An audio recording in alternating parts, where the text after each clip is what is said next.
کمرے میں داخل ہوتے ہی میری 15 سالہ بیٹی نے مجھے سر جھکائے خاموش بیٹھے کو دیکھا تو وہ بھی میرے پاس آ کر بیٹھ گئی۔ وہ صبح سے مجھے اسی طرح خاموش اور اداس دیکھ رہی تھی۔ اس نے میرے ہاتھ تھامتے ہوئے پوچھا، امی کیا ہوا ہے؟ کچھ تو بتائیں۔ میں نے اس کے چہرے کی طرف دیکھا تو میری آنکھوں سے بے اختیار آنسو چھلک پڑے تھے۔ میری بیٹی بلا کی حسین تھی۔ اللہ نے اسے بہت فرصت سے بنایا تھا، لیکن آج اس کے حسین چہرے کو دیکھتے ہوئے میرے دل میں پہلی بار یہ خیال آیا تھا کہ اگر حسین چہروں کی طرح حسین نصیب بھی مل جائیں تو واللہ زندگی تو جنت ہی بن جائے۔ کہتے ہیں نا کہ جو مرد اپنی زندگی میں کرتا ہے اسے بدلے میں وہی ملتا ہے، اپنی بیٹی کے ذریعے۔ مگر اس وقت میرے دل کی حالت ایسی تھی کہ میں سر جھکائے اپنے کمرے میں بیٹھی ہوئی تھی اور دل سست روی سے دھڑک رہا تھا۔ کچھ دیر پہلے جو ویڈیو مجھے موصول ہوئی تھی اس نے میرے ہاتھ پاؤں ڈھیلے کر دیے تھے۔ میرے شوہر ایک کوٹھے پر عورتوں کے درمیان ناچ رہے تھے اور ان پر پیسے لٹا رہے تھے۔ ایک عورت کے لیے یہ منظر دیکھنا کس قدر دردناک ہوتا ہے یہ صرف وہی سمجھ سکتی ہے جس پر یہ قیامت گزرتی ہے۔ میں نے بے اختیار اپنی بیٹی کو سینے سے لگا لیا تھا اور سر نفی میں ہلاتے ہوئے تڑپ کر بولی، نہیں، تمہارے ساتھ کبھی کچھ برا نہیں ہوگا، کیونکہ میں نے کبھی کسی کے ساتھ غلط نہیں کیا۔ بے شک باپ کا کیا بیٹی کے آگے آتا ہے، لیکن میں تمہارے ساتھ کبھی کچھ برا نہیں ہونے دوں گی۔ یہ کہتے ہی میں نے اس کے ماتھے پر پیار کیا تھا، جبکہ میری بیٹی مجھے دیکھتے ہوئے ہلکان لہجے میں بولی، امی بتائیں تو صحیح ہوا کیا ہے؟ بابا نے ایسا کیا کر دیا جو آپ اتنی اداس ہیں؟ اور میں کئی دنوں سے دیکھ رہی ہوں آپ دونوں کے درمیان بہت جھگڑے ہو رہے ہیں۔ اگر گھر کا نظام ایسے ہی چلتا رہا تو ذہنی سکون کہاں سے ملے گا؟ میں پڑھائی میں بھی بہت پریشان ہو رہی ہوں۔ اپنی بیٹی کی بات سن کر میں نے اپنے آنسو صاف کیے اور اس کی طرف دیکھتے ہوئے بولی، آج آخری دفعہ تھا، میں وعدہ کرتی ہوں اب تمہاری پڑھائی میں کوئی رکاوٹ نہیں آئے گی۔ یہ تمہاری ماں کا تم سے وعدہ ہے۔ میں آج ہی سارے بندوبست کروں گی۔ بس بہت ہو گیا ہے، بہت جی لیا میں نے گھٹ گھٹ کر۔ اب تمہارے باپ نے انتہا کر دی ہے۔ میری بات سن کر وہ ایک بار پھر بولی، مجھے بتائیں ہوا کیا ہے؟ میں آپ کو ایسا کوئی قدم نہیں اٹھانے دوں گی جو بعد میں آپ کے لیے پچھتاوا بن جائے۔ اس کی بات سن کر میں بولی، میں تمہیں نہیں بتا سکتی، تم بیٹی ہو ان کی، تمہارا دل ٹوٹ جائے گا۔ ہر بیٹی کے لیے اس کا باپ اس کا رول ماڈل ہوتا ہے۔ اگر میں نے تمہیں بتایا تو تمہیں بہت ٹھیس پہنچے گی۔ میری بات سن کر وہ بولی، تو کیا مجھے بھی اچھا لگ رہا ہے آپ کو اس طرح روتے ہوئے دیکھنا، وہ بھی بابا کی وجہ سے؟ اگر میری ماں میرے باپ کی وجہ سے روئے گی تو کیا وہ میرے رول ماڈل رہیں گے؟ ہر بیٹی کا باپ اس کے لیے رول ماڈل ہوتا ہے، کیونکہ وہ اپنے باپ کا سلوک اپنی ماں کے ساتھ دیکھتی ہے۔ اگر اس کے باپ کا سلوک اس کی ماں کے ساتھ اچھا نہیں ہے تو پھر کس بات کا رول ماڈل؟ آپ کو میری قسم ہے، مجھے بتائیں۔ اپنی بیٹی کی بات سن کر میں چند لمحے خاموش رہی تھی، پھر اپنا موبائل اٹھا کر اس کے سامنے کر دیا تھا۔ جیسے جیسے ویڈیو چلتی جا رہی تھی میری بیٹی کی آنکھوں سے آنسو بہنے لگے تھے۔ اچانک اس نے میرا موبائل میرے ہاتھ میں تھمایا، اپنی جگہ سے کھڑی ہوئی اور سر نفی میں ہلاتے ہوئے بولی، نہیں، یہ جھوٹ ہے، بابا ایسا نہیں کر سکتے، یہ غلط ہے، یہ کسی نے جان بوجھ کر بابا کو بدنام کرنے کے لیے ایڈٹ کی ہے۔ بابا ایسا نہیں کر سکتے، وہ میرے بابا ہیں، انہوں نے ہمیشہ مجھے سمجھایا ہے کہ اچھائی اور برائی کیا ہوتی ہے۔ بابا برائی کی طرف راغب نہیں ہو سکتے، یہ کچھ غلط ہے۔ امی آپ خود دیکھیں، بابا کو دیکھ کر ہی معلوم ہو رہا ہے کہ وہ اپنے ہوش میں نہیں ہے۔ پلیز امی میری بات کا یقین کریں۔ میں نے اپنی بیٹی کے آنسو صاف کیے اور اسے اپنے گلے سے لگاتے ہوئے بولی، تمہارے بابا نشے میں ہیں، انہوں نے شراب پی ہوئی ہے اور عورتوں کے درمیان کھڑے ہو کر ناچ رہے ہیں۔ پتہ نہیں اپنی زندگی میں وہ کیا کچھ کر چکے ہیں۔ مجھے یقین نہیں آ رہا کہ تمہارے بابا ایسا کر سکتے ہیں۔ وہ بے اختیار مجھ سے دور ہوئی اور ایک بار پھر روتے ہوئے بولی، نہیں، میرے بابا ایسا نہیں کر سکتے۔ امی وہ میرے رول ماڈل ہیں، انہوں نے مجھے ہمیشہ اچھائی اور برائی کے بارے میں بتایا ہے، وہ ایسا کیسے کر سکتے ہیں؟ یہ حقیقت نہیں ہے، آپ اس کی جانچ کریں۔ بابا پر کوئی جھوٹا الزام لگا رہا ہے۔ یہ ویڈیو آپ کو کس نے دی ہے؟ جبکہ میں گہری سانس لے کر رہ گئی تھی۔ اپنی بیٹی کے سوالوں کا میرے پاس کوئی جواب نہیں تھا اور یہ ویڈیو مجھے ایک انجان نمبر سے موصول ہوئی تھی، اسی نے یہ ویڈیو بھیجی تھی۔ کیوں بھیجی تھی، اس چیز سے مجھے کوئی سروکار نہیں تھا۔ مجھے صرف اور صرف اس بات سے سروکار تھا کہ ویڈیو میں ناچنے والا شخص میرا شوہر تھا۔ میں ہر چیز برداشت کر سکتی تھی، لیکن بے وفائی نہیں۔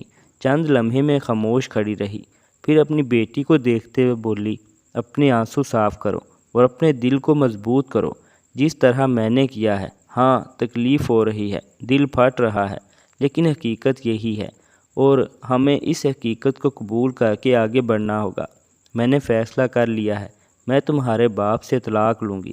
یہ گھر میرے نام ہے، ہمیں یہاں سے کوئی نہیں نکال سکتا۔ تمہارے بابا اپنا سامان لے کر چلے جائیں گے، ان کے پاس بہت جائیداد ہے، انہیں کسی چیز کی کمی نہیں ہے، مگر اب ہم ایک ایسے انسان کے ساتھ نہیں رہیں گے جو عیاش ہے۔ میری بات سن کر میری بیٹی بولی، آپ الگ ہو رہی ہیں، کیا آپ ان کے بغیر رہ پائیں گی؟ اب تو آپ ان سے اتنی محبت کرتی ہیں، وہ میرے بابا ہیں۔ اگر آج میں ان سے خفا ہوں تو کل میں راضی ہو جاؤں گی، لیکن اگر آپ نے ان سے طلاق لے لی تو آپ کا رشتہ ہمیشہ ہمیشہ کے لیے ختم ہو جائے گا۔ میں نے حیرت سے اپنی بیٹی کو دیکھا تھا، آج وہ مجھے بہت بڑی محسوس ہو رہی تھی۔ 15 سال کی وہ مجھے کہیں سے بھی نہیں لگ رہی تھی۔ میں کچھ کہتی، اس سے پہلے ہی وہ مزید بولی، امی یہ ایک حقیقت ہے، میں ابھی ان سے کتنا ہی خفا ہو جاؤں، انہیں کتنی ہی باتیں سنا دوں، لیکن ایک وقت کے بعد مجھے اپنے باپ سے ملنا پڑے گا، کیونکہ میں ان کا خون ہوں۔ لیکن آپ کا ہر رشتہ ان سے ختم ہو جائے گا، آپ سوچ سمجھ کر فیصلہ کریں۔ میں آپ سے بس اتنا کہوں گی کہ ایک دفعہ بابا سے بات کریں، انہیں سمجھائیں، انہیں روکنے کی کوشش کریں کہ یہ قدم مت اٹھائیں، اپنی زندگی میں واپس آ جائیں۔ اگر وہ راضی ہو جاتے ہیں تو اپنی زندگی کو ایک دفعہ پھر سے شروع کریں۔ اپنے لیے اتنا کٹھن فیصلہ نہ لیں، زندگی 2 دن کی نہیں ہے، زندگی ایک بہت بڑی چیز ہے۔ اگر آپ کو ساری زندگی اکیلے رہنے میں کوئی مسئلہ نہیں ہے، تب ہی آپ ایسا فیصلہ کریں، کیونکہ دوسری شادی کا آپشن اب آپ کے پاس نہیں رہا۔ میں اس کی باتیں سن کر خاموش ہو گئی تھی، میرے پاس کوئی جواب نہیں تھا۔ وہ بالکل ٹھیک کہہ رہی تھی، دوسری شادی کا آپشن میرے پاس واقع نہیں تھا۔ میری بیٹی بڑی ہو چکی تھی، کچھ وقت بعد میں اس کی شادی کے لیے کھڑی ہوں گی۔ میں خود بھی اکثر بیمار رہتی تھی، اور اگر آپ کسی مرد سے شادی کریں تو خود کو تندرست رکھنا بے حد ضروری ہوتا ہے۔ کوئی بھی مرد بیمار عورت کو پسند نہیں کرتا۔ کافی دیر تک میں انہی باتوں کے بارے میں سوچتی رہی اور پھر سر ہلا کر بولی، تم بالکل ٹھیک کہہ رہی ہو، مجھے جذبات میں آ کر فیصلہ نہیں کرنا چاہیے۔ میں ایک دفعہ تمہارے بابا سے بیٹھ کر بات کروں گی، ان سے پوچھوں گی، اگر وہ اپنے یہ غلط کام چھوڑ دیں گے تو ہم سب کچھ بھول جائیں گے، لیکن اگر اپنی حرکتوں سے باز نہ آئے تو میں ان سے تمام تعلقات توڑ لوں گی۔ میری زندگی تباہ ہو جائے مجھے وہ بھی منظور ہے، لیکن میں ایک ایسے انسان کے ساتھ کبھی نہیں رہوں گی جس کے نزدیک عورت پاؤں کی جوتی ہو۔ میری بیٹی میری باتیں سن کر خاموشی سے اپنے کمرے میں چلی گئی تھی۔ مجھے معلوم تھا وہ اب بند کمرے میں روئے گی، تڑپے گی، لیکن ایک طرح سے یہ بھی ضروری تھا، اسے بھی معلوم ہونا چاہیے تھا کہ اس کا باپ کتنا گھٹیا انسان ہے۔ کافی دیر تک میں صوفے پر ہی بیٹھی روتی رہی اور پھر تھک ہار کر کچن کی طرف چلی گئی۔ ان حالات میں اپنی بیٹی کو بھوکا نہیں رکھ سکتی تھی۔ کھانا وغیرہ فارغ کر کے ابھی میں اپنے کمرے میں آئی ہی تھی کہ میرے شوہر کمرے میں داخل ہوئے۔ میں نے ایک سخت نگاہ ان کے وجود پر ڈالی۔ ان کے ڈگمگاتے قدم، بکھرے ہوئے بال اور لال سرخ آنکھیں صاف بتا رہی تھی کہ وہ رات بھر جاگتے رہے تھے۔ وہ مجھے کہہ کر گئے تھے کہ آج ان کی کمپنی میں نائٹ ہے، ورکرز کے ساتھ انہیں بھی رکنا ہوگا، لیکن ان کی ویڈیو دیکھ کر میں سمجھ گئی تھی کہ وہ کون سی نائٹ لگا کر آئے ہیں۔ وہ بستر پر اوندے منہ گر گئے تھے۔ ابھی میں نے ان سے کوئی بات کرنا مناسب نہیں سمجھا تھا۔ ان کی حالت صاف بتا رہی تھی کہ اس وقت وہ نشے میں تھے۔ میں نے کچھ دیر انتظار کرنا ہی بہتر سمجھا اور خاموشی سے باہر آ کر بیٹھ گئی۔ وقت دھیرے دھیرے گزرتا جا رہا تھا۔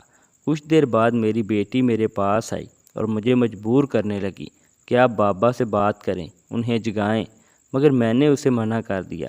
اب میں حالات کو پہلے سے کہیں بہتر طریقے سے سمجھ رہی تھی۔ وقت گزرتا گیا اور پورا دن انہوں نے سو کر ہی گزار دیا۔ رات 10 بجے وہ تیار ہو کر اپنے کمرے سے باہر آئے۔ یقیناً ان کا ارادہ دوبارہ کوٹھے پر جانے کا ہی تھا، مگر اب میں ان کے سامنے ایک چٹان کی مانند کھڑی ہو گئی تھی۔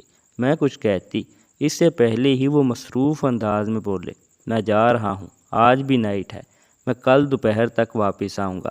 تم عنایا کو اپنے کمرے میں ہی سلا لینا، اس کا خیال رکھنا اور اسے پیار کر دینا۔ میں اپنی بچی سے مل ہی نہیں پایا۔ وہ مزید کچھ کہتے اس سے پہلے ہی میں بولی، کیونکہ آپ اپنا سارا وقت ان کوٹھے والی عورتوں کو دے رہے ہیں۔ آپ کے نزدیک آپ کی بیوی اور بیٹی بیکار شے کی مانند ہے۔ میری بات سن کر میرے شوہر کے چہرے پر 12 بج گئے تھے۔ وہ کچھ کہتے اس سے پہلے ہی میں مزید بولی، آپ کیا سمجھتے ہیں میری پیٹھ پیچھے آپ گل کھلاتے رہیں گے اور مجھے پتہ نہیں چلے گا؟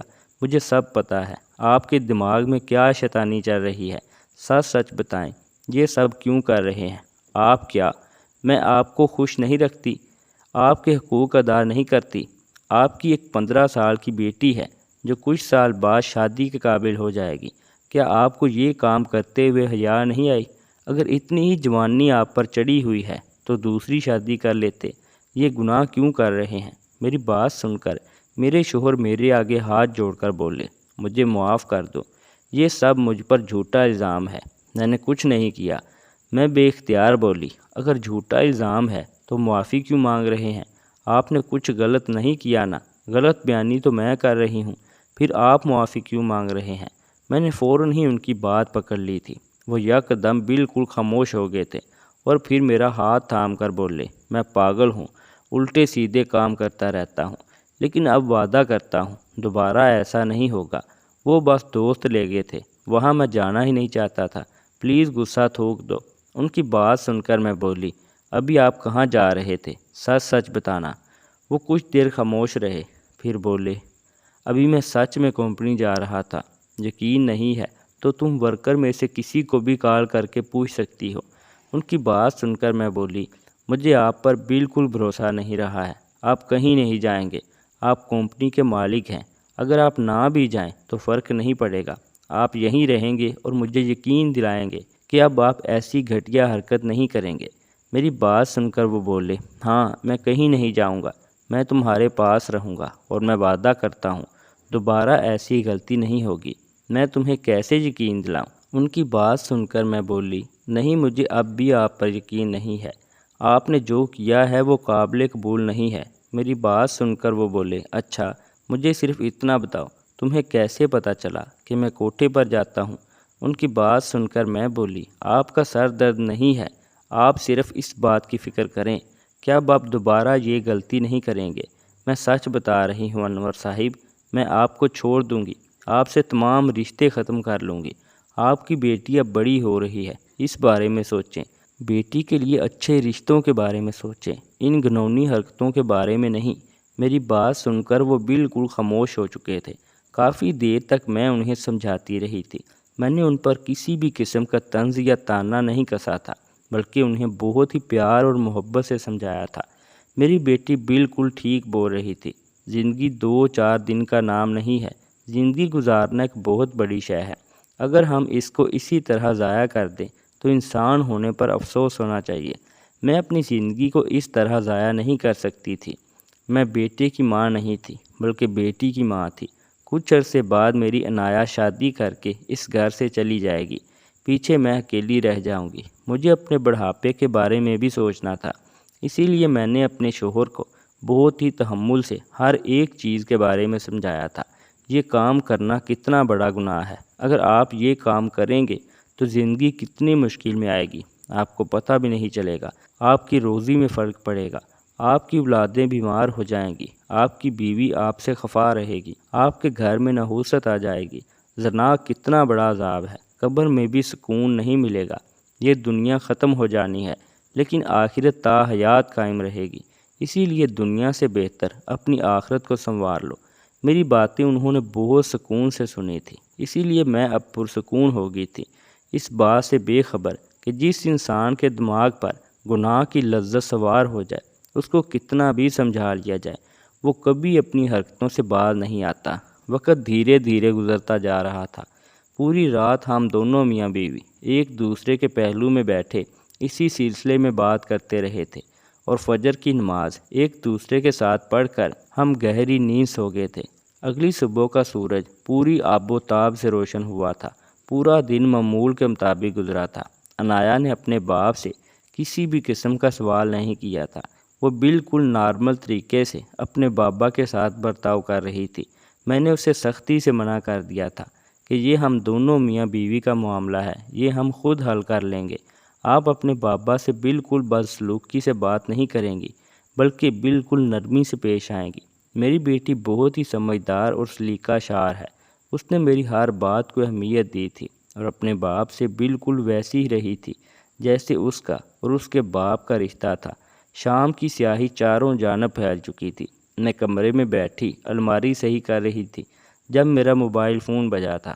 میں نے موبائل کی طرف دیکھا تو ایک انجان نمبر سامنے جگمگا رہا تھا۔ کوئی سوچ کر میں نے فون ریسیو کر لیا تھا۔ ابھی میں نے ہیلو ہی بولا تھا جب دوسری طرف سے ایک عورت کی روتی ہوئی آواز سنائی دی۔ اگر اپنا گھر بسانا چاہتی ہو تو میرے بھیجے ہوئے ایڈریس پر پہنچ جاؤ۔ تم کتنا بھی اپنے شوہر کی وفادار رہو، وہ ہمیشہ تمہارے ساتھ دغا ہی کرے گا۔ بہتر ہے آج تم اپنی آنکھوں سے اپنے شوہر کے کرتوت دیکھ لو تاکہ تمہیں اندازہ ہو جائے تم کتنے گہرے خلا میں جی رہی ہو۔ یہ کہہ کر فون بند ہو گیا تھا۔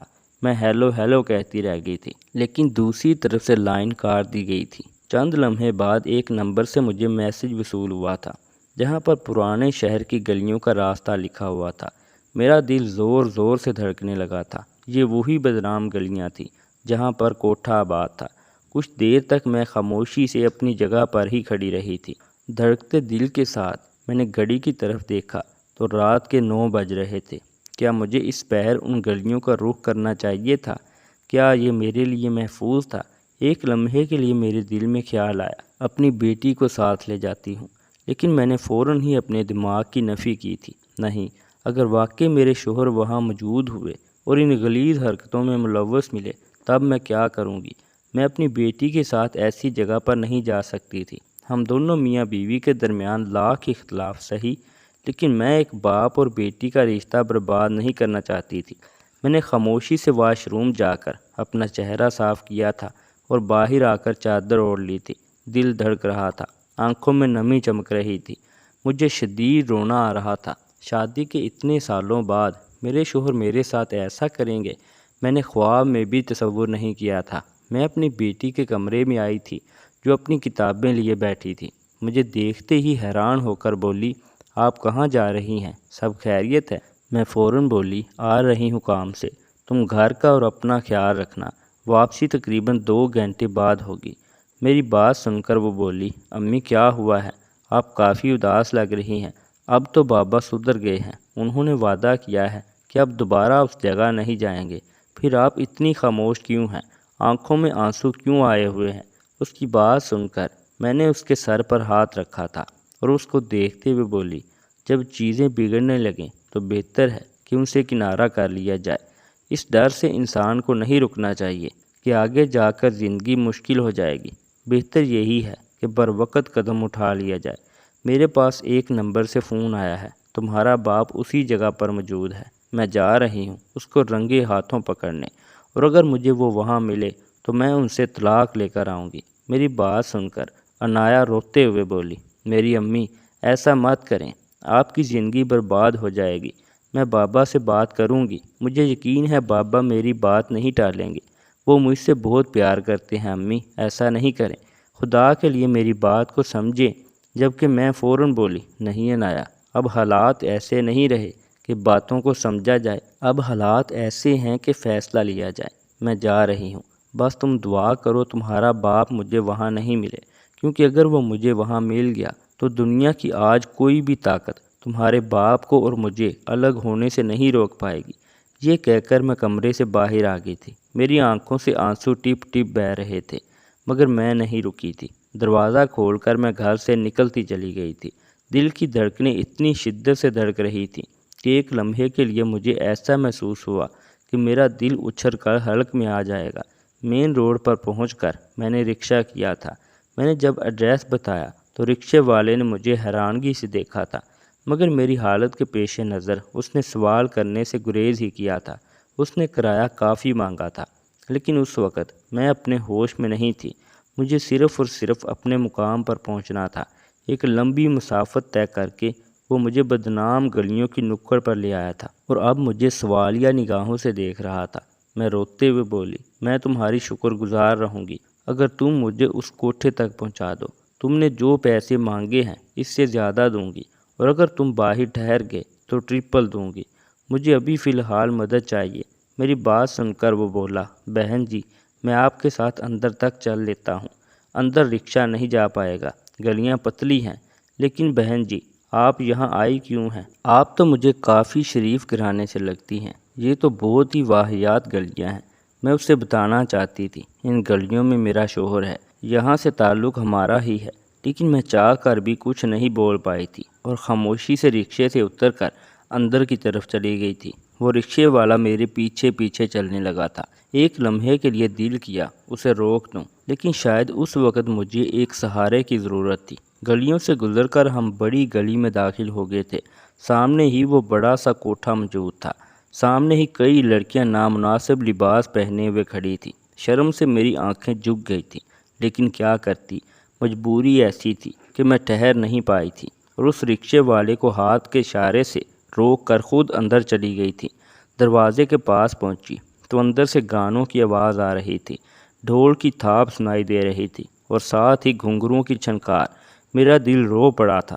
میرا شوہر ایسی جگہ پر ہے، یہ سوچ کر ہی میری روح کانپ اٹھی تھی۔ میں جب دروازہ عبور کیے مین ہال میں داخل ہوئی تو ایک لمحے کے لیے ایسا لگا تھا کہ میرا پورا وجود حصوں میں کٹ گیا ہو، کیونکہ میرا شوہر واقعی بیچ میں کھڑا ہوا تھا اور اس کے ارد گرد کئی لڑکیاں حصار بنائے ہوئے رقص کر رہی تھی اور وہ آنکھیں بند کیے ایک عورت کی باہوں میں جھول رہا تھا۔ میں تڑپ کر چلائی تھی، انور صاحب یہ کیا کر رہے ہیں؟ میری آواز گونجنے کی دیر تھی کہ اسی پل تمام موسیقی بند ہو گئی تھی۔ ڈھول کی تھاپ کو روک دیا گیا تھا۔ میرے شوہر بھی اپنی دھن سے باہر آ گئے تھے۔ وہ پلٹے تھے اور مجھے دیکھ کر ان پر سکتہ طاری ہو گیا تھا۔ ارد گرد رقص کرتی ہوئی لڑکیاں فوراً ہی ان سے دور ہو گئی تھیں۔ وہ کچھ کہتے اس سے پہلے ہی میں ان کے قریب گئی تھی اور ان کو سمجھنے کا موقع دیے بغیر ایک زوردار تھپڑ ان کے منہ پر رسید کیا تھا۔ میرے وجود کا ذرہ ذرہ کانپ رہا تھا۔ جس انسان کے لیے میں نے اپنی پوری زندگی وقف کی تھی، جس انسان کے لیے میں نے اپنا آپ ہار دیا تھا، وہ انسان اپنے لطف کے لیے ایک ایسی جگہ پر آیا ہوا تھا جہاں سے گزرنا ہم شریف زادے گناہ سمجھتے ہیں۔ میں کچھ کہتی اس سے پہلے ہی وہ بولے، تم جیسا سوچ رہی ہو ایسا نہیں ہے، میں تمہیں بتاتا ہوں سب کی حقیقت۔ جبکہ میں دھاڑتے ہوئے بولی، کیا سنوں آپ کے منہ سے حقیقت؟ تمام حقیقت تو میں نے اپنی آنکھوں سے دیکھ لی ہے، مجھے یقین نہیں آ رہا۔ میں آپ کی بیوی ہوں انور صاحب۔ انسان کے پاس دولت ہو تو اس دولت کو وہ اچھے راستے پر بھی لگا سکتا ہے، لیکن جو آپ کر رہے ہیں وہ سراسر گناہ ہے، اور میں ایک گناہ گار کی بیوی نہیں کہلانا چاہتی۔ آپ کو شرم آنی چاہیے۔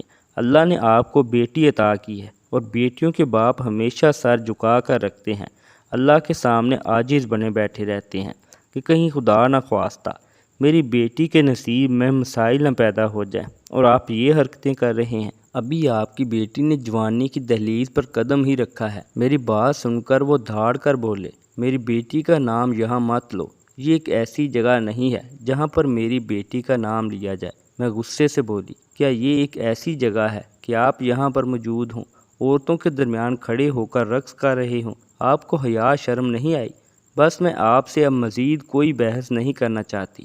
مجھ میں اتنی ہمت نہیں ہے کہ آپ جیسے انسان کے منہ لگوں۔ مجھے ابھی کے ابھی طلاق دیں، میں اس رشتے کو یہیں پر ختم کرنا چاہتی ہوں، بس ختم سب کچھ۔ میری بات سن کر اچانک ہی وہ گھٹنوں کے بل بیٹھ گئے تھے اور میرے آگے ہاتھ جوڑ کر بولے، دیکھو ایسے مت کرو، میں معافی مانگتا ہوں، میں شرمندہ ہوں، میں اب ایسے نہیں کروں گا، تم مجھے معاف کر دو، ہم یہاں سے چلتے ہیں، تمہیں یہاں نہیں آنا چاہیے تھا۔ میں بولی، نہیں، اب سب ختم، میں عنایا کو بتا کر آئی ہوں، اگر اس کا باپ مجھے اس گلیز جگہ پر ملا تو اس سے میں طلاق لے کر آؤں گی۔ مجھے آپ ابھی کے ابھی طلاق دیں، میں نہیں رکھنا چاہتی آپ سے کسی بھی قسم کا رشتہ۔ آپ نے مجھے کسی کو منہ دکھانے کے قابل بھی نہیں چھوڑا ہے۔ میری بات سن کر وہ بولے، تم تو ابھی غصے میں ہو، چلو یہاں سے، میں تمہیں سب بتاؤں گا۔ میں فوراً بولی، کیا بتائیں گے آپ؟ آپ کی حقیقت میں نے اپنی آنکھوں سے دیکھی ہے۔ بات کو مزید طویل مت کریں، مجھے طلاق دیں، رشتہ ختم کریں، میں اپنے راستے اور آپ اپنے راستے۔ جس گھر میں ہم رہتے ہیں وہ گھر میرا ہے، وہیں پر میں اپنی بیٹی کے ساتھ رہوں گی، ہاں، لیکن اب آپ کی اس گھر میں کوئی جگہ نہیں ہے۔ آپ اپنا سامان لیں گے اور آپ کسی بھی فلیٹ میں یا اپنے کسی بھی گھر میں جا کر رہ سکتے ہیں۔ خدا نے بہت نوازا ہے، میں تو حیران ہوتی ہوں۔ آپ جیسے لوگوں کو خدا نواز ہی کیوں دیتا ہے؟ آپ جیسے لوگوں کو تو ایک پھوٹی کوڑی بھی نصیب نہیں ہونی چاہیے۔ طلاق دیں مجھے، ورنہ مجھ سے برا کوئی نہیں ہوگا۔ میری بات سن کر وہ ایک بار پھر بولے، تم ابھی غصے میں ہو، چلو یہاں سے۔ جب میں اچانک بولی، اگر آپ نے مجھے طلاق نہیں دی، میں وعدہ کرتی ہوں آپ کی بیٹی کی تربیت ایسے کروں گی کہ وہ بھی انہی کوٹھوں پر نظر آئے گی۔ میں مزید کچھ کہتی، اس سے پہلے ہی وہ اپنی جگہ سے کھڑے ہوئے تھے اور میرے چہرے پر ایک زناٹے دار تھپڑ مارتے ہوئے بولے، تم اس قابل ہی نہیں ہو کہ تمہارے ساتھ رشتہ رکھا جائے۔ میں بار بار بول رہا ہوں، میری بات سن لو۔ میں تمہیں سب سمجھا دیتا ہوں کہ میں یہاں کیوں ہوں، لیکن تم نہیں سننا چاہتی تو مت سنو۔ لیکن جو بات تم نے کہی ہے، اب میں تمہارے ساتھ واقع نہیں رہوں گا۔ میں انور مبین اپنے پورے ہوش و حواس میں تمہیں طلاق دیتا ہوں، طلاق دیتا ہوں، طلاق دیتا ہوں، ختم۔ ہم دونوں کے درمیان رشتہ سب ختم ہو گیا، نہیں آؤں گا میں تمہارے سامنے کبھی بھی۔ یہ کہہ کر وہ میرے سامنے سے چلے گئے تھے، جبکہ مجھے ایسا محسوس ہو رہا تھا کہ انگوٹھے کے ذریعے میری پوری جان جسم سے نکلتی جا رہی ہو۔ میں ابھی اپنا غم مناتی، اچانک ہی ایک لڑکی میرے قریب آئی تھی اور میرے دونوں بازوؤں کو تھام کر جھنجھوڑ کر بولی، تو کبھی سکھی نہیں رہے گی، یہ میری بد دعا ہے، تو پل پل مرے گی، تجھے کبھی سکون نہیں نصیب ہوگا۔ یہ کہہ کر وہ روتے ہوئے اپنے کمرے میں چلی گئی تھی، جبکہ میں حیران ہو کر اس کی پشت دیکھ رہی تھی کہ یہ کیا تماشا ہے۔ کافی دیر تک میں بالکل سن ہو کر وہیں کھڑی رہی تھی اور پھر اپنے آنسو صاف کیے باہر آ گئی تھی۔ کونے پر ہی وہ رکشہ ڈرائیور کھڑا ہوا تھا۔ میں بے جان حالت میں اس کے پاس پہنچی تھی، جبکہ وہ بالکل خاموشی سے مجھے اپنے رکشے میں بٹھا کر میرے گھر کے پاس اتار چکا تھا۔ میں نے اس کو کرایہ دینا چاہا تو اچانک ہی اس نے میرے سر پر ہاتھ رکھا تھا اور مجھے دیکھتے ہوئے بولا، میری بہن، میں نے سب دیکھا جو تمہارے ساتھ ہوا ہے، خدا تمہیں صبر و جمیل عطا کرے، جاؤ آرام کرو، سمجھو ایک بھائی نے تمہاری مدد کی تھی۔ یہ کہہ کر وہ آدمی چلا گیا تھا، جبکہ میں روتی سسکتی اپنے گھر کے اندر آ گئی تھی۔ میری بیٹی لونج میں ہی بیٹھی ہوئی تھی۔ مجھے روتا بلکتا دیکھ کر وہ فوراً ہی میرے گلے لگ گئی تھی۔ میں اسے اپنے سینے میں بھیجتے ہوئے بولی، سب ختم ہو گیا، سب تباہ ہو گیا، تمہارا باپ وہی نکلا، وہ آج بھی ان کوٹھے کی عورتوں کے ساتھ تھا، اس نے مجھے چھوڑ دیا، میں نے طلاق لے لی ان سے، سب ختم ہو گیا۔ کہتے کہتے میں زمین پر بیٹھ گئی تھی۔ میری بیٹی مجھے سمیٹنے کی کوشش کر رہی تھی، لیکن میں بکھرتی جا رہی تھی۔ انسان اگر مر جائے تو اگلے کو صبر آ جاتا ہے، لیکن اگر زندہ ہو اور اس سے دور ہو جائے تو صبر آنا بہت مشکل ہوتا ہے۔ کافی دیر تک میں اور میری بیٹی ایک دوسرے کو سمیٹ کر روتے رہے تھے، اور پھر میں نے ہی ہمت کی تھی، کب تک اس طرح رو کر میں اپنا آپ اور اپنی بیٹی کا وجود ہلکان کرتی رہتی۔ میں نے اپنی بیٹی کے آنسوؤں کو صاف کیا تھا اور اسے دیکھتے ہوئے بولی، بس بہت ہو گیا ہے، اپنا آپ سنبھال لو، اب ہمیں مضبوط ہونا ہوگا، اب ہمارے آگے پیچھے کوئی نہیں ہے، تمہارے باپ نے وہی کیا جو اس کے دل میں تھا، اب سمجھو میں ہی تمہارا باپ ہوں، تمہاری ماں ہوں۔ فی الحال میں تمہیں تمہارے باپ سے ملنے کی اجازت نہیں دوں گی۔ اگر تم اپنے باپ سے ملنا چاہتی ہو تو پھر میرا ساتھ چھوڑ دو، میں اکیلی رہ لوں گی۔ میری بات سن کر میری بیٹی بولی، میری امی، ایسا وقت کبھی نہیں آئے گا، بابا نے آپ کے ساتھ بے وفائی کی ہے، آپ نے نہیں، میں آپ کے ساتھ ہوں، اور بیٹیاں بے شک باپ کی ہوتی ہیں، لیکن وہ اپنی ماں کی روح ہوتی ہیں، میں آپ کو کبھی تنہا نہیں چھوڑوں گی۔ کافی دیر تک میری بیٹی مجھے اپنی باتوں سے بہلاتی رہی تھی، لیکن اب کہاں بہلنا تھا، اب تو دکھوں کا مرحلہ شروع ہوا تھا۔ اگلے روز ہی میرے شوہر کے 2 ملازم ان کا سامان سمیٹ کر لے گئے تھے۔ میں نے بھی کسی چیز سے انہیں نہیں روکا تھا۔ ہاں، میرے شوہر کا ایک پیغام دے کر گئے تھے کہ بے شک میرا تم سے کوئی تعلق نہیں رہا، ہم دونوں کی علیحدگی ہو چکی ہے، لیکن میرا تعلق میری بیٹی سے ضرور ہے۔ ابھی مجھے معلوم ہے وہ مجھ سے ملنا پسند نہیں کرے گی، مگر میں اس کی زندگی کے تمام اخراجات اٹھاؤں گا، اس کی پڑھائی کے اخراجات، اس کی شادی کے اخراجات، دوا دارو کے اخراجات۔ میں نے کسی چیز سے منع نہیں کیا تھا۔ وہ بالکل ٹھیک بول رہے تھے، بیٹی کے تمام فرائض ادا کرنا باپ کا ہی حق ہوتا ہے، اور ہونا بھی چاہیے، وقت دھیرے دھیرے گزرتا جا رہا تھا۔ میری اپنی کچھ دکانیں تھیں جن کا کرایہ مجھے ملتا تھا۔ نوکری کرنے کی مجھے ضرورت نہیں پڑی تھی۔ گھر بیٹھے ہی میرے معاملات حل ہو جاتے تھے، اور پھر ہمارا خاندانی اثر و رسوخ اتنا اچھا تھا کہ کسی بھی کرایہ دار نے مجھے پریشان نہیں کیا تھا۔ میرے بھائی وغیرہ فوراً ہی میرے لیے کھڑے ہو گئے تھے۔ میرے دونوں بھائیوں نے مجھ سے کہا تھا کہ اگر تم اجازت دو تو تمہارے شوہر سے بات کرتے ہیں، ایسے کیسے اس نے تمہارے ساتھ اتنا بڑا دھوکہ کیا؟ مگر میں نے ان دونوں کو منع کر دیا تھا کہ جو ہونا ہے وہ ہو چکا ہے۔ اب مجھے صرف اور صرف اپنی بیٹی کا چہرہ دیکھنا ہے، اور میری بیٹی اپنے باپ سے پیار کرتی ہے۔ ہر بیٹی کے لیے اس کا باپ اس کا سب کچھ ہوتا ہے۔ وقت کی رفتار نہ کبھی تھم سکی ہے اور نہ کبھی تھم پائے گی۔ دن ہفتوں میں اور ہفتے مہینوں میں اور مہینے سال میں تبدیل ہوتے گئے۔ اس حادثے کو پورے 7 سال بیت چکے تھے۔ میری بیٹی 22 برس کی ہو گئی تھی۔ مجھے اب اس کی شادی کی فکر ستانے لگی تھی۔ اس درمیان میرے شوہر نے ایک دفعہ بھی ہم سے رابطہ نہیں کیا تھا۔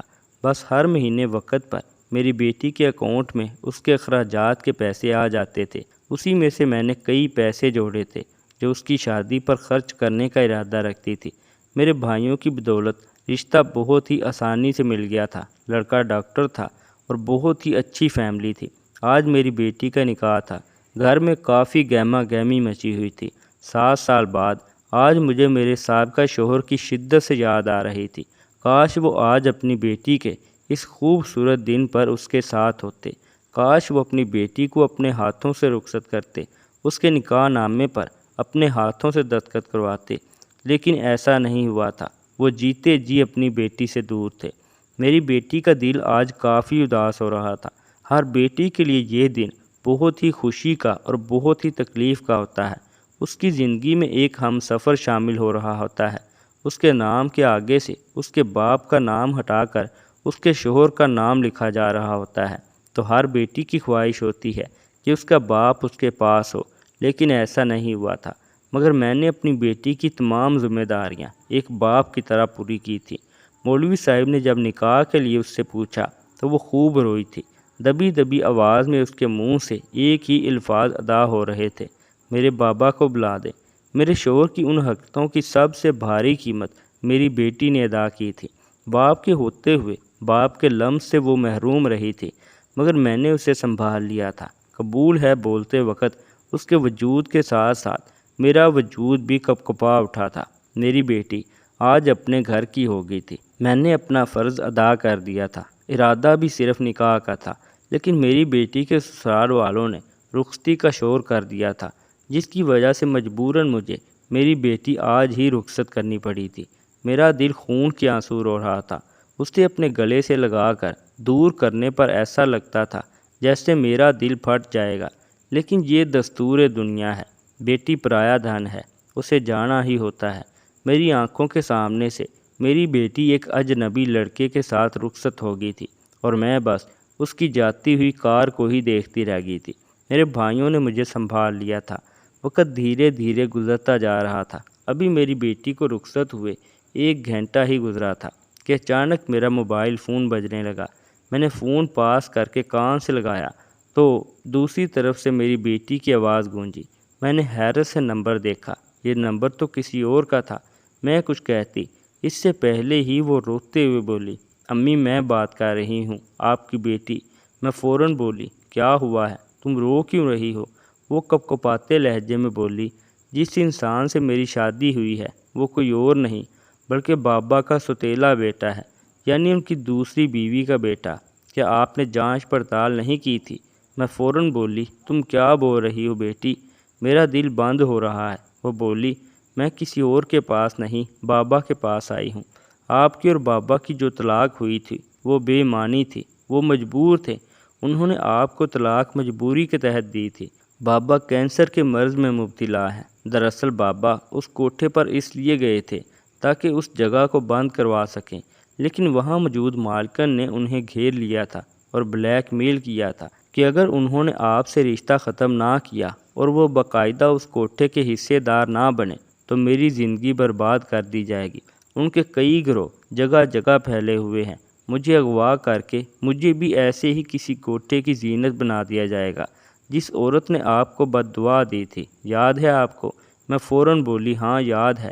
وہ مزید بولی اسی عورت سے بابا نے دوسری شادی کی ہے اور آج جس کی میں بیوی ہوں وہ اسی عورت کی اولاد ہے۔ بابا کو اسی عورت نے اس دردناک جگہ سے نکالا تھا۔ وہ بری طرح وہاں پھنس گئے تھے۔ اس دن بھی وہ اپنے ہوش و حواس میں نہیں تھے، بلکہ بے ہوشی کی حالت میں ہی انہوں نے آپ کو طلاق دی تھی۔ ان کا دل و دماغ بالکل مفلوج ہو چکا تھا۔ میرے بابا بے قصور ہیں اور جس سے میری شادی ہوئی ہے وہ بہت اچھا انسان ہے۔ اس نے مجھے کوئی تکلیف نہیں دی۔ ہاں، اس نے اتنا ضرور کہا ہے کہ میں آپ کو ساری حقیقت بتا دوں تاکہ آپ بابا سے ایک دفعہ مل کر ان سے اتنا کہہ دیں کہ آپ نے انہیں معاف کر دیا۔ بابا بہت تکلیف میں ہیں امی، مجھ سے ان کی تکلیف نہیں دیکھی جا رہی۔ اپنی بیٹی کے منہ سے یہ سب سن کر مجھے ایسے لگا جیسے کسی نے میرے قدموں تلے سے زمین ہی کھینچ لی ہو۔ میں حیرت کے سمندر میں غوطہ زن ہو گئی تھی۔ میں نے اس لڑکے کی بہت اچھی طرح سے جانچ پڑتال کی تھی، پھر اتنی بڑی حقیقت میری آنکھوں سے کیسے اوجھل رہ سکتی تھی؟ مجھے بالکل یقین نہیں آ رہا تھا۔ کچھ دیر تک میں بالکل خاموش رہی اور پھر صرف اتنا بولی، تم بس اپنا گھر بساؤ، جو ہونا تھا ہو چکا ہے۔ مجھے اس بات پر پچھتاوا نہیں ہونا چاہیے، لیکن آج میں پچھتاوے کی انتہا پر ہوں۔ میں نے اپنی بیٹی کو حوصلہ دیا اور موبائل بند کر دیا۔ میرے نصیب میں تنہائی لکھی تھی جو مجھے مل چکی تھی۔ 2 دن بعد میں اپنی بیٹی کے گھر گئی اور جب واقعی میں نے اپنے شوہر کی حالت دیکھی تو میرا دل رو پڑا۔ میں نے ان سے صرف اتنا ہی کہا، آپ بے قصور ہیں، میں آپ کو معاف کر چکی ہوں۔ آپ سامنے نہ آ کر بھی اپنی بیٹی کا حق ادا کرتے رہے ہیں اور جو نکاح آپ نے کروایا ہے میں آپ کی ہمیشہ شکر گزار رہوں گی۔ ہاں، لیکن اتنا ضرور کہوں گی کہ اپنے بیٹے سے کہنا میری بیٹی کا خیال رکھے۔ پھر اپنی بیٹی کو پیار کیے بغیر میں واپس آ گئی۔ مجھے اپنی زندگی سے صرف ایک سبق ملا ہے، انسان جب تک پوری طرح جانچ پڑتال نہ کر لے، ہر پہلو پر نظر ثانی نہ کر لے، تب تک کوئی قدم نہیں اٹھانا چاہیے۔ ہر بار ایک طرف سے دکھایا ہوا سچ مکمل حقیقت نہیں ہوتا۔ انسان کو سکے کے دونوں پہلوؤں پر نظر ڈالنی چاہیے، اور جو لوگ سکے کے دونوں پہلو دیکھ کر اپنی زندگی کے فیصلے کرتے ہیں وہی سب سے بہتر فیصلہ کر پاتے ہیں۔ میں مگر خوش ہوں، میری بیٹی اپنی زندگی میں خوش ہے، مجھے صرف اور صرف اسی کی فکر تھی۔ میرے بھائی میرا بہت خیال رکھتے ہیں۔ ہاں، میں اب اس گھر میں بالکل اکیلی رہتی ہوں۔ کچھ لوگ ہیں جو میری فکر کرتے ہیں، مگر میں اب بھی خوش ہوں، کیونکہ اگر زندگی میں آپ کے لیے یہی لکھا ہے تو وہ آپ کو مل کر ہی رہے گا۔ بے شک ہر کام میں کوئی نہ کوئی بہتری ضرور ہوتی ہے۔ دوستو، اس ویڈیو سے متعلق کمنٹ سیکشن میں ہمیں اپنی قیمتی رائے سے ضرور آگاہ کیجیے گا، اور اگر ویڈیو اچھی لگے تو پلیز اس ویڈیو کو لائک کرنے کے ساتھ ساتھ مزید ایسی نئی ویڈیوز دیکھنے کے لیے اس چینل کو بھی ضرور سبسکرائب کر لیجیے گا۔ شکریہ، اللہ حافظ۔